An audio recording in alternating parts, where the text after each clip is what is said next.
السلام علیکم ورحمۃ اللہ وبرکاتہ۔ بسم اللہ الرحمن الرحیم۔ نحو قاسمی کی اب ہم لوگ بک سے سٹارٹ کرنے والے ہیں۔ اب تک جو ہم نے پڑھا وہ رفلی ایسے ہی پڑھا تاکہ کتاب کو سمجھنا ہمارے لیے آسان ہو جائے۔ اب بعین ہی ہم کتاب سے پڑھیں گے اور اس کے اندر جو مسائل آئیں گے اس کو انشاءاللہ آسانی کے ساتھ سمجھنے کی کوشش کریں گے۔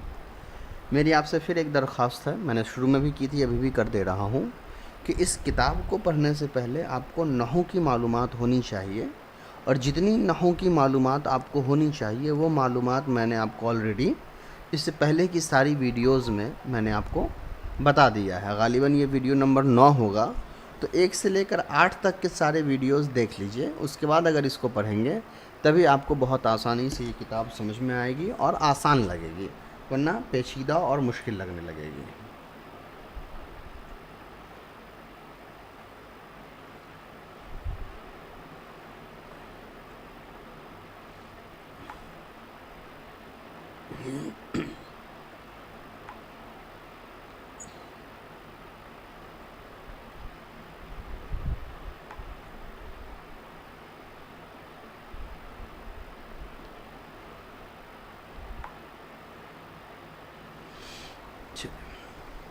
دیکھیں، الحمد للہ الذی خلق اللوح والقلم وعلم الانسان ما لم يعلم والصلاة والسلام على رسوله الأكرم الذي بعث إلى كافة الناس والأمم وعلى آله وأصحابه الذين ارتووا من منبع العلم والحكم وعلى سائر الأئمة والخدم الذين رفعوا رايات الإسلام والقيم، أما بعد۔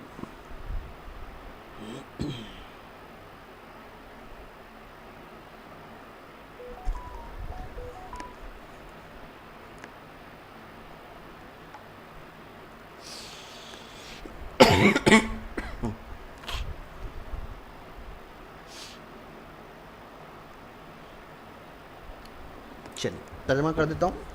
تمام تعریفیں اس اللہ تعالیٰ کے لیے جس نے لوح اور قلم کو بنایا اور تمام انسانوں کو وہ چیزیں سکھلائی جو انسان نہیں جانتے تھے۔ صلاۃ و سلام ہو اس کے رسول، اس کے پیغمبر پر جس کو بھیجا گیا تمام انسانوں کے لیے، تمام امت کے لیے، اور صلاۃ و سلام ہو ان کے گھر والوں پر، ان کے صحابہ پر، جو لوگ ڈائریکٹلی حکم اور علم کے چشموں سے سیراب ہوئے، اور تمام ائمہ دین پر اور خدام پر جنہوں نے اسلام کے اور مضبوطی اور اسلام کے جھنڈوں کو بلند فرمایا، اما بعد۔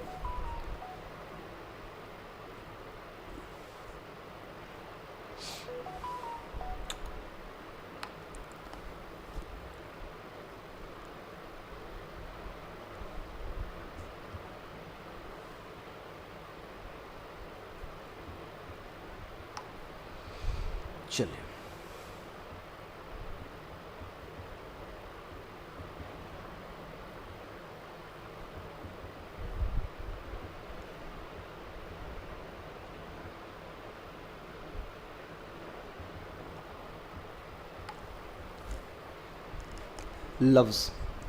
لفظ وہ بولی جو منہ سے نکلے۔ لفظ کی 2 قسمیں ہیں، محمل اور موضوع۔ محمل بے معنی لفظ کو محمل بے معنی لفظ کو محمل کہتے ہیں، اور موضوع معنی دار لفظ کو موضوع کہتے ہیں۔ دونوں کے مثال جیسے پانی، وانی۔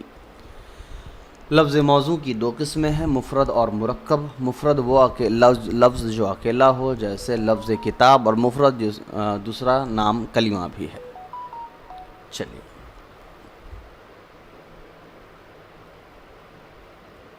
اب اس کو سمجھ لیجئے۔ دیکھیے، کسی بھی انسان کے زبان سے 2 طرح کی باتیں نکلتی ہیں۔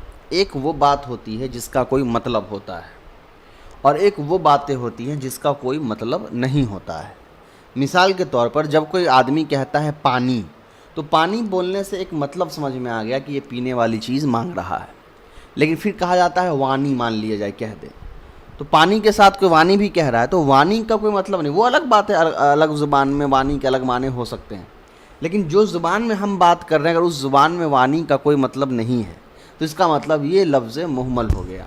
تو جب بھی انسان کو ایسا بات کہتا ہے جو سامنے والے کو سمجھ میں آ جاتا ہے تو ہم کہتے ہیں یہ موضوع ہے، اور اگر انسان کو وہ سامنے والی بات سمجھ میں نہیں آتی ہے اس لیے کہ اس کے کوئی مطلب ہی نہیں ہے تو وہ ہم کہتے ہیں کہ یہ لفظ مہمل ہے، یعنی یہ بات بیکار ہے، اس کو سمجھنے میں نہیں آئے گا۔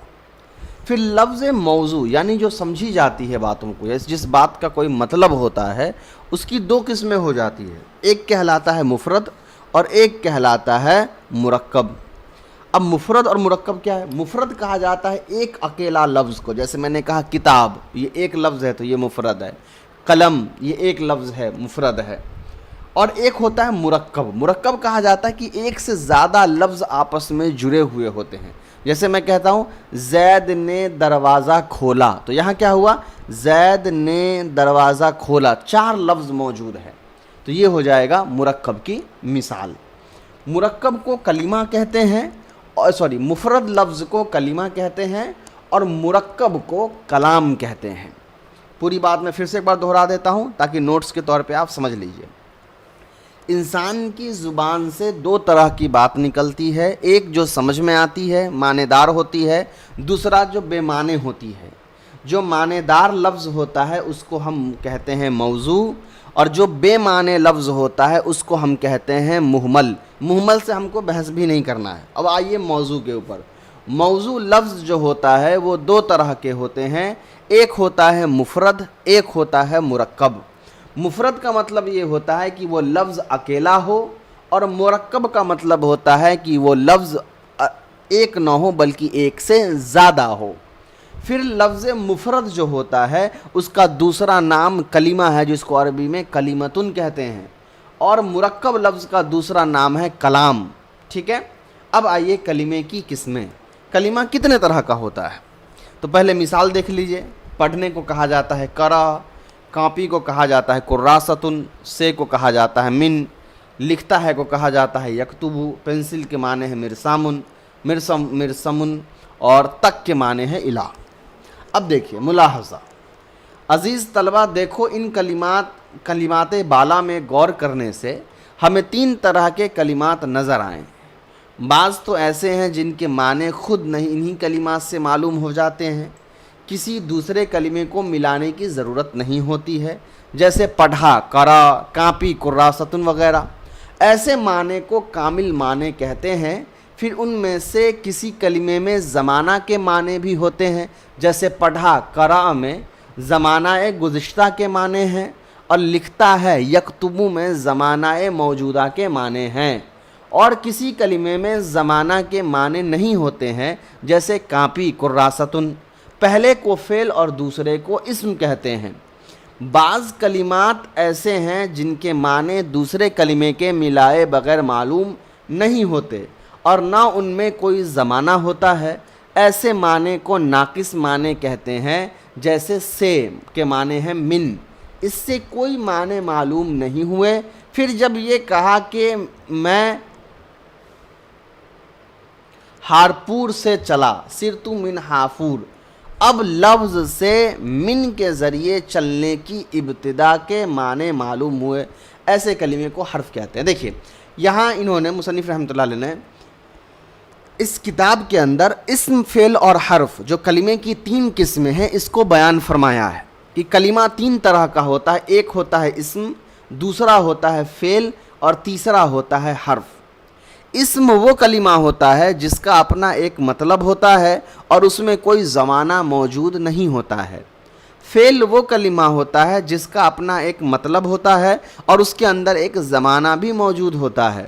اور حرف وہ کلمہ ہوتا ہے جس کے اپنا کوئی معنی نہیں ہوتا ہے، بلکہ اس کے معنی کو سمجھنے کے لیے دوسرے اسم یا فعل کے ساتھ حرف کو جوڑنا پڑتا ہے۔ چلیے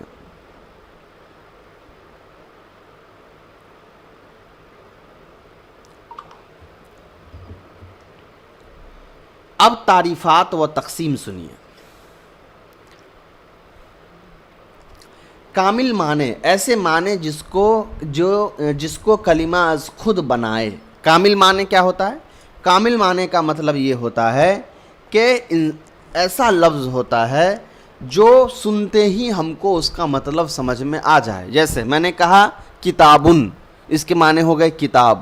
تو کتاب لفظ بولتے ہی آپ کو سمجھ میں آ گیا کہ کتاب کی بات ہو رہی ہے، تو یہ کامل لفظ ہوا. اور اسی کا الٹا ہوتا ہے ناقص. ناقص معنی ادھورا. مان لیجیے میں نے کہا با، اب با حرف جر ہے، با کے عربی میں استعمال ہے، لیکن صرف اکیلا اگر میں صرف با بول دوں تو آپ کو اب اس کے معنی سمجھ میں نہیں آئیں گے. تو وہ لفظ اب با کے معنی ایسے سمجھ میں نہیں آئے، لیکن اگر میں با کو جوڑ دوں بالقلم، تو قلم سے، تو اب تھوڑا سا مطلب سمجھ میں آیا. لیکن یہاں کیا ہوا، قلم جب جڑا تو با کے معنی ہم کو سمجھ میں آئے. تو ایسے کلمات جن کے معنی بغیر کسی دوسرے کلمے کے ملائے سمجھ میں نہ آئے، ایسے معنی کو ہم کہتے ہیں یہ ناقص معنی ہیں. اب کلمہ تین قسم کا ہے، ہم سمجھ گئے، اسم، فعل اور حرف. اسم وہ کلمہ ہے جس کے معنی کامل ہو، یعنی اس کے کامل ہونے کا مطلب کیا ہوا، اسم ایک ایسا کلمہ ہے جس کا ترجمہ خود میں ہو، یعنی جب اس کا ترجمہ ہم اردو میں یا کسی دوسرے زبان میں کرے تو ایک مطلب والا ترجمہ ہو، اور اس میں کوئی زمانہ نہ ہو. کا مطلب یہ ہوتا ہے کہ اس کے ترجمہ سے ہم کو یہ سمجھ میں نہ آ رہا ہو کہ یہ کس زمانے کی بات ہو رہی ہے. جیسے میں نے کہا رجل یا کراستن یا کتابن، تو رجل کے معنی آدمی، کراستن کے معنی کاپی، کتابن کے معنی کتاب. تو جب میں یہ کہہ رہا ہوں تو دیکھیے کراستن عربی لفظ ہے جس کا ایک مطلب ہے کاپی، یہ سمجھ میں آ گیا، لیکن کاپی کے اندر کوئی زمانہ موجود نہیں ہے. ہم کو یہ سمجھ میں نہیں آ رہا ہے کہ کاپی کس زمانے میں تھا، ابھی ہے یا آگے چل کے ہوگا یا پہلے سے تھا، ایسا کچھ بھی سمجھ میں ہم کو نہیں آ رہا ہے. تو اسم کے بارے میں آپ کو یہ تعریف یاد رکھنی ہے کہ اسم ایک عربی کا ایسا لفظ ہوتا ہے جس کے اندر اپنا ایک معنی ہوتا ہے، مگر اس کے معنی میں کوئی ترجمہ نہیں پایا جاتا ہے. فعل بھی اسم کی طرح ہی ہوتا ہے. فعل بھی وہ کلمہ ہے جس کے معنی کامل ہو اور اس میں کوئی زمانہ بھی نہ ہو، زمانہ بھی ہو. تو اسم جو ہوتا ہے اسی کے جیسا فعل بھی ہوتا ہے، بس ایک چیز میں اسم اور فعل کے درمیان فرق پیدا ہو جاتا ہے، وہ ہوتا ہے زمانہ. کہ فعل کے اندر زمانہ موجود نہیں ہوتا ہے، اسم کے اندر زمانہ ہوتا ہے. یہ الٹا ہو گیا، سوری، چلیے میں اس کو تھوڑا سا ریوائنڈ کر دیتا ہوں، شاید تیزی بولنے کی وجہ سے الٹا ہو جا رہا ہے. دیکھیے اسم کے اندر ایک لفظ ہوتا ہے، اسم ایک لفظ ہوتا ہے جس کا اپنا ایک معنی ہوتا ہے اور اس کے اندر کوئی زمانہ موجود نہیں ہوتا ہے. فعل جو ہوتا ہے یہ اسم کے جیسا ہی ہوتا ہے، اس کا بھی اپنا ایک لفظ ہے، ایک معنی ہے، مگر سب سے بڑا فرق یہ ہوتا ہے کہ فعل کے ترجمہ میں زمانہ ضرور ہوتا ہے، بغیر زمانے کے فعل ممکن نہیں ہے. تو جب بھی فعل ہوگا اس کے ساتھ کوئی نہ کوئی زمانہ جو ہے وہ جڑا ہوا ہوگا. اب زمانہ کیا ہے؟ زمانہ وقت کو کہتے ہیں، اور وقت تین طرح کا ہے، ماضی یعنی گزرا ہوا وقت، مضارع یا آپ حال کہہ دیجئے جو موجودہ وقت ہے، اور مستقبل جو آنے والا وقت ہے. تو ماضی، حال اور مستقبل، یہ تین طرح کے زمانے ہوتے ہیں. فعل کا جب ترجمہ کریں گے تو اس کے ترجمہ میں ہم کو ان تینوں زمانے میں سے کوئی زمانہ دکھے گا، لیکن اسم کا جب ترجمہ ہم کریں گے تو تینوں زمانے میں سے کوئی بھی زمانہ ہم کو نہیں دکھے گا. جیسے میں نے کہا قرأ یا نصرا، تو یہاں کیا ہوا، نصرا کے معنی ہے مدد کیا، قرأ کے معنی ہے پڑھا. تو یہاں دیکھیے پڑھنا ایک ترجمہ بھی ہو رہا ہے، لیکن ساتھ میں ایک زمانہ بھی سمجھ میں آ رہا ہے کہ گزرے زمانے میں پڑھنے کا کام ہوا. اب آئیے حرف. تو حرف وہ کلمہ ہے جس کے معنی ناقص ہوں اور اس میں کوئی زمانہ نہ ہو. تو حرف کیا ہے؟ وہ کلمہ ہے جو مکمل معنی بھی نہیں دیتا ہے اور اس کے اندر کوئی زمانہ بھی نہیں ہوتا ہے، جیسے من معنی سے. تو یہ تھا مفرد کی قسمیں اور اس کی تعریفات. اب آئیے مرکب کی قسمیں اور اس کی تعریفات. مرکب کیا ہے؟ ایک سے زیادہ لفظ. تو مرکب دو طرح کا ہے، ایک ہے مرکب ناقص اور دوسرا ہے مرکب تام. مرکب ناقص مطلب کیا ہوتا ہے؟ ادھورا. تو سمجھ میں آ گیا کہ یہ جملہ، یہ جو ایک سے زیادہ لفظ جڑیں گے ضرور لیکن معنی ادھورا ہوگا. اور مرکب تام، تو تام کا مطلب ہوتا ہے تمام، پورا. تو اس کا مطلب یہ ہوا کہ ایک سے زیادہ لفظ ہوں گے اور معنی پورا دیں گے. اب دیکھیے پہلے میں پڑھ دیتا ہوں پھر سمجھا دیتا ہوں. امثلہ: بڑا مدرسہ، المدرسۃ الکبیرہ، مسجد کا دروازہ، باب المسجدی. حامد نیک ہے، حامد صالح. راشد نے پڑھا، قرأ راشد تم جاؤ اذهبوا. ملاحظہ دیکھیے پہلی دو مثالوں میں دو کلموں کے جوڑنے سے کوئی پوری بات معلوم نہیں ہوتی، بلکہ انتظار رہتا ہے کہ کہنے والا ان دونوں کے مرکب کے بارے میں کیا کہنا چاہتا ہے. ایسے جوڑ کو نسبت ناقصہ اور ایسے مرکب کو مرکب ناقصہ کہتے ہیں. اخیر کی تین مثالوں میں دو کلموں کو جوڑنے سے پوری بات معلوم ہو رہی ہے. ایسے جوڑ کو نسبت تامہ اور ایسے مرکب کو مرکب تامہ نیز جملہ اور کلام بھی کہتے ہیں. اب ذرا ایک نظر یہ بھی دیکھیے کہ آخر کی ان تینوں مثالوں میں سے پہلی مثال میں تو حامد کے ساتھ نیک اسم کو جوڑا گیا ہے جس سے حامد کے نیک ہونا معلوم ہوا. دوسری مثال میں راشد کے ساتھ پڑھا فعل کو جوڑا گیا ہے جس سے راشد کا پڑھنا معلوم ہوا. اب اگر حامد واقعی نیک ہے اور راشد نے واقعی پڑھا ہے تو یہ دونوں باتیں کہنے والا سچا ہے ورنہ جھوٹا ہے. آپ پریشان مت ہوئیے، میں پہلے پڑھ دے رہا ہوں آپ کے سامنے اور پھر اس کو سمرائز کر کے سمجھا دے رہا ہوں. ہر ایسے جملے کو جملہ خبریہ کہتے ہیں. مثال تیسری مثال میں تم کے ساتھ جاؤ فعل امر کو جوڑا گیا ہے جس سے جانے کا حکم دینا معلوم ہوا. دیکھیے اس حکم دینے والے کو نہ سچا کہہ سکتے ہیں نہ جھوٹا. ایسے جملے کو جملہ انشائیہ کہتے ہیں. اب سمجھیے اتنی بات میں اس پیراگراف میں کیا کہا مصنف نے. کہہ رہے ہیں کہ اب مرکب کیا ہے وہ تو سمجھ میں آ گیا. ایک سے زیادہ لفظ جو آپس میں جڑتے ہیں اس کو ہم مرکب کہتے ہیں. مرکب دو طرح کے ہوتے ہیں، ایک مرکب ناقص، دوسرا مرکب تام. اب مرکب ناقص کیا ہے؟ تو مرکب ناقص کہا جاتا ہے اس مرکب کو کہ ایک سے زیادہ لفظ آپس میں جڑے ضرور ہوتے ہیں مگر مطلب پورا نہیں ہوتا ہے. بات سمجھ میں نہیں آتی ہے کہ ایگزیکٹلی کیا کہا جا رہا ہے. پھر سے سنیے، مرکب ناقص میں ایک سے زیادہ لفظ ضرور ہوتے ہیں مگر بات پوری نہیں ہوتی ہے. مثال کے طور پہ یہاں لکھا ہوا ہے باب المسجدی، مسجد کا دروازہ. اب باب المسجد، مسجد کا دروازہ جب میں نے کہا تو یہاں دو لفظ ہے، ایک ہے باب ایک ہے مسجد. ان دونوں لفظ کو جوڑ کر کے ایک بات کہی گئی کہ باب المسجد، مسجد کا دروازہ. لیکن یہ بولنے سے بات پوری نہیں ہوئی. کیوں؟ میں کیا کہنا چاہ رہا ہوں؟ مسجد کا دروازہ کیا کھلا ہے، بند ہو گیا، ٹوٹ گیا ہے، قیمتی ہے، خریدنا ہے، بہت سارے الگ الگ باتیں جڑ سکتی ہیں. عام طور پر جو مکمل جملہ ہوتا ہے اس کے آخر میں ہیں یا ہوں لگتا ہے، جیسے زید آیا ہے، میں جاتا ہوں، اس طریقے سے. جب آپ نے کہا مسجد کا دروازہ اور آپ چپ ہو گئے تو یہاں اور بھی دوسرے الفاظ جوڑے جا سکتے ہیں نا. کھلا ہوا ہے، بند ہو گیا ہے، قیمتی ہے، خریدنا ہے، ٹوٹنا ہے. تو ہے کے ساتھ جب تک بات نہیں لگے گی وہ بات مکمل نہیں ہوئی. تو یہاں کیا ہوا؟ دو لفظ موجود ضرور ہے جملے کے اندر لیکن یہ دونوں لفظ مل کر کے بھی جملہ ادھورا بنا رہے ہیں. ایسے جملے کو کہا جاتا ہے مرکب ناقص. اور اسی کا الٹا ہے مرکب تام. یہاں کیا ہوتا ہے؟ دو یا دو سے زیادہ لفظ جڑے ضرور ہوتے ہیں مگر وہ پوری بات سمجھاتے ہیں. جیسے حامد صالح، حامد ایک نیک لڑکا ہے. قرأ راشد، راشد نے پڑھا ہے. اب یہاں کیا ہوا؟ بات پوری سمجھ میں آ رہی ہے. تو مکمل جملہ اور ادھورا جملہ اگر آپ کو اتنی بات سمجھ میں آ گئی ہے تب آئیے سیکنڈ پارٹ پہ. سیکنڈ پارٹ کیا ہے وہ سمجھیے. یہ جو مرکب ناقص ہے اس کی بھی دو قسمیں ہیں. ایک ہے مرکب اضافی، مرکب توصیفی، یہ ہم آگے پڑھیں گے.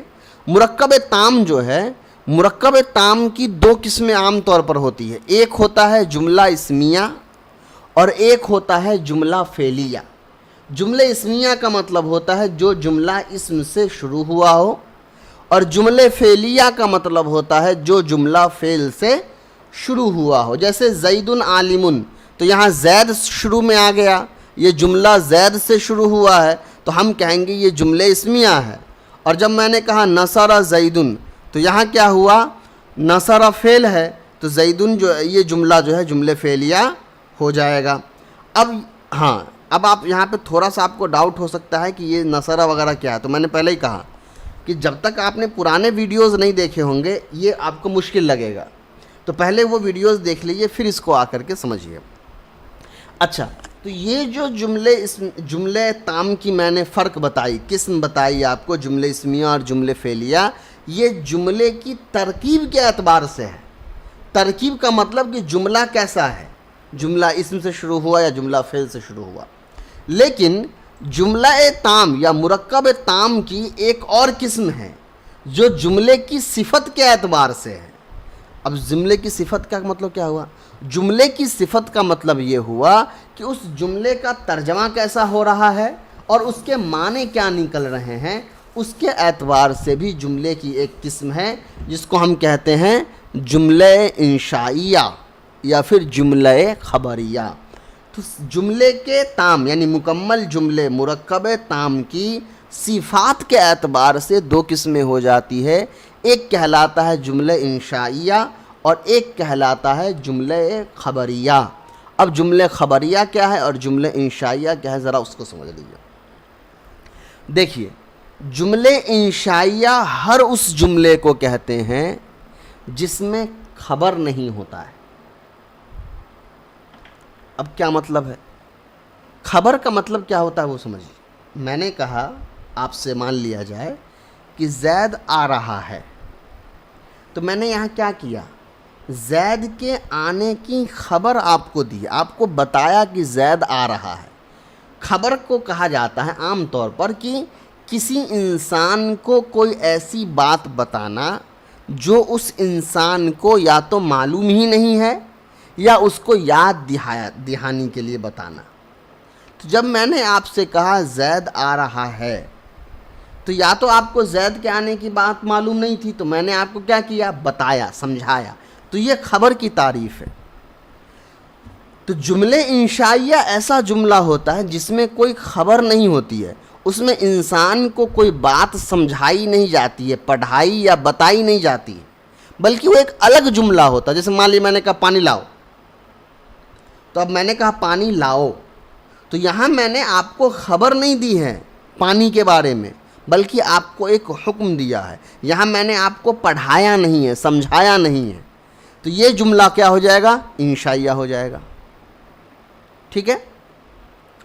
اسی کی طرح دوسرا ہو گیا جملے خبریہ۔ جملے خبریہ جیسے خبر سے ہی معلوم ہے، اس کے اندر خبر ہوتا ہے۔ جیسے میں نے کہا تم پانی پی رہے ہو یا میں پانی پی رہا ہوں، تو یہاں کیا ہو رہا ہے؟ میں سامنے والے کو ایک بات کہہ رہا ہوں، ایک بات سمجھا رہا ہوں کہ میں جو چیز پی رہا ہوں وہ پانی ہے۔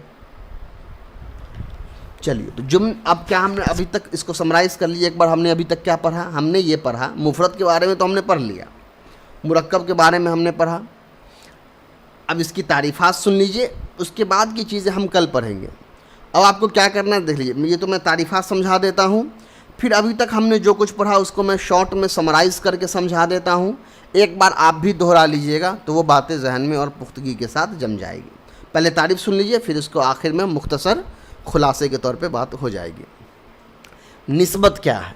کلمات کے آپس کے جوڑ کو نسبت کہتے ہیں۔ نسبت کیا ہوتا ہے؟ بات سمجھ میں آئی گئی؟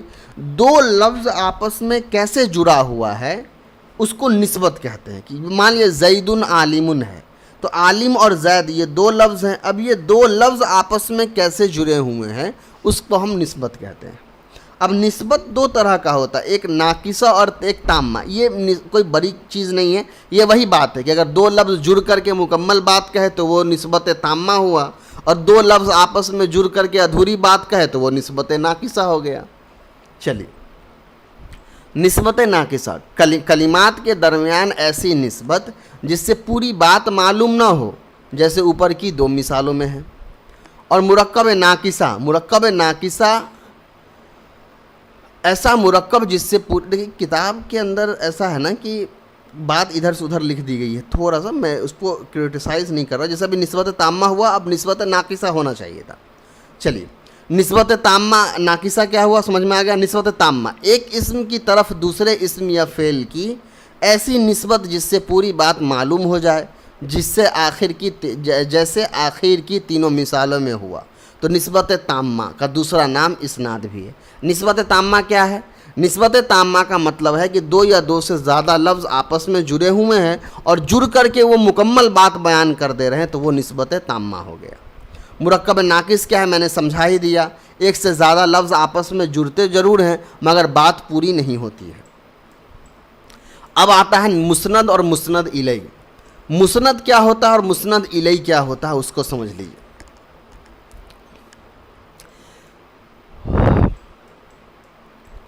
چلیے سمجھا دیتا ہوں، حالانکہ یہ تھوڑا سا پیچیدہ لگے گا لیکن انشاءاللہ سمجھ جائیے گا. دیکھیے مسند الیہ کے بارے میں لکھ رہے ہیں، یہ وہ اسم ہے جس کی طرف دوسرے اسم یا فعل کی اسناد ہو، جیسے آخر کی تینوں مثالوں میں حامد، راشد اور تم. اور مسند وہ اسم یا فعل ہے جس کی اسناد کسی اسم کی طرف ہو، جیسے آخر کی تین مثالوں میں نیک، پڑھا، جاؤ. بہت آسان انداز میں آپ ایسے یاد رکھیے. چلیے اس کو سمجھنے کے لیے ایک دو چیزیں پہلے ذہن میں رکھیے.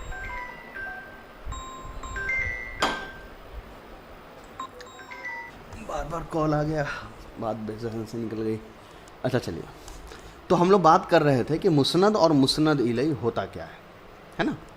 تو مسند اور مسند الیہ کے سلسلے میں بات کرتے ہیں. دیکھیے مسند اور مسند الیہ کو سمجھنے کے لیے آپ کو کچھ چیز سمجھنا ہے. ایک ہوتا ہے مالک اور ایک ہوتا ہے ملکیت. مان لیجیے میں نے کہا زید کی قلم، تو یہاں کیا ہوا؟ زید مالک ہو گیا اور قلم زید کی ملکیت ہو گئی، اس لیے کہ قلم کس کے قبضے میں ہے؟ زید کے قبضے میں ہے. تو اب اگر میں آپ سے کہوں کہ اس جملے میں اصل کون ہے، زید ہے یا قلم ہے، تو آپ کہیے گا زید ہے. کیوں؟ چونکہ اگر زید نہیں ہوتا تو قلم بھی نہیں ہوتا ہے نا. اگر زید نہیں ہوتا تو قلم بھی نہیں ہوتا. تو قلم اصل ہے اور زید اصل ہے اور قلم زید کے انڈر میں ہے. تو اگر میں کہوں کہ ان دونوں میں بڑا کون ہے، تو زید بڑا ہے، قلم چھوٹا ہے. تو جو بڑا ہوتا ہے نا وہ مسند الیہ ہوتا ہے، اور جو چھوٹا ہوتا ہے وہ مسند ہوتا ہے. ٹھیک ویسے ہی جیسے مضاف مضاف الیہ میں کیا ہوتا ہے؟ جو مضاف الیہ ہوتا ہے وہ مالک ہوتا ہے، اور جو مضاف ہوتا ہے وہ ملکیت ہوتا ہے، مالک کے انڈر میں ہوتا ہے. تو ویسے ہی مسند الیہ میں کیا ہو جائے گا کہ جو مسند ہوتا ہے وہ چھوٹا ہوتا ہے اور مسند الیہ بڑا ہوتا ہے. یعنی اس کام، جیسے میں نے کہا تم جاؤ، تو جانا اصل ہے یا تم اصل ہے؟ تو تم اصل ہے. کیوں؟ کہ تم رہو گے تبھی تو جاؤ گے نا. تو تم اصل ہو گیا، جانا اس کا چھوٹا ہو گیا. تو تم ہو جائے گا مسند الیہ اور جاؤ ہو جائے گا مسند. اسی طرح میں نے کہا زید آیا،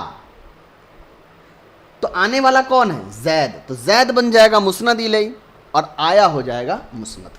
بس یہی ہوتا ہے مسند اور مسند الیہ. چلیے اس کے بعد جملے کی جو تقسیم ہے، جملے خبریہ، جملے انشائیہ، اس کو اور اچھے طریقے سے انشاءاللہ ہم آگے پڑھیں گے. اب تک ہم نے جو چیز پڑھی اس کو تھوڑا سا میمورائز کر لیتے ہیں. پہلی چیز ہم نے کیا پڑھی؟ پہلی چیز ہم نے یہ پڑھا کہ انسان کی زبان سے جو بات نکلتی ہے وہ دو طرح کی ہوتی ہے، محمل اور موضوع. محمل یعنی بیکار بات جس کا کوئی مطلب نہیں ہے، موضوع جس کا معنی دار بات ہوتا ہے. تو محمل کے بارے میں ہم بات بھی نہیں کر رہے ہیں. موضوع لفظ جو ہوتا ہے وہ دو طرح کا ہوتا ہے. ایک ہوتا ہے مفرد یعنی اکیلا لفظ، اور ایک ہوتا ہے مرکب یعنی ایک سے زیادہ لفظ جو آپس میں جڑے ہوئے ہو. پھر جو مفرد لفظ ہوتا ہے اس کو کلمہ بھی کہتے ہیں، اور اس کی تین قسمیں ہوتی ہیں. ایک ہوتا ہے اسم، ایک ہوتا ہے فعل، ایک ہوتا ہے حرف. اسم وہ لفظ ہے جس کے معنی سمجھ میں آ جاتے ہو اور اس میں کوئی زمانہ نہ ہو. فعل وہ لفظ ہے جس کے معنی سمجھ میں آ جاتے ہو، اس میں زمانہ بھی ہو. حرف وہ لفظ ہے جس میں نہ معنی ہو نہ زمانہ ہو. یہ تھا مفرد کلمے کی تقسیم. اس کے بعد آتے ہیں مرکب پر. تو مرکب دو طرح کا ہوتا ہے. ایک ہوتا ہے مرکب ناقص، ایک ہوتا ہے مرکب تام.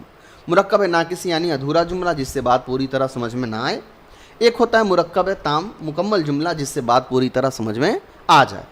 مرکب تام کی ترکیب کے اعتبار سے جملے کی دو قسمیں ہیں. ایک ہے جملہ اسمیہ جو جملہ اسم سے شروع ہو، ایک ہے جملہ فعلیہ جو جملہ فعل سے شروع ہو. اور مرکب کی صفات کے اعتبار سے دو قسمیں ہیں. ایک ہے جملہ انشائیہ، ایسا جملہ جس میں کوئی خبر نہ ہو، اور دوسرا ہے جملہ خبریہ، ایسا جملہ جس کے اندر خبر ہو. اس کے بعد ہم نے نسبت تامہ، نسبت ناقصہ، یہ سب تو آپ سمجھ ہی گئے، مسند اور مسند الیہ، یہ ساری چیزیں آپ سمجھ گئے ہیں. چلیے، السلام علیکم ورحمۃ اللہ.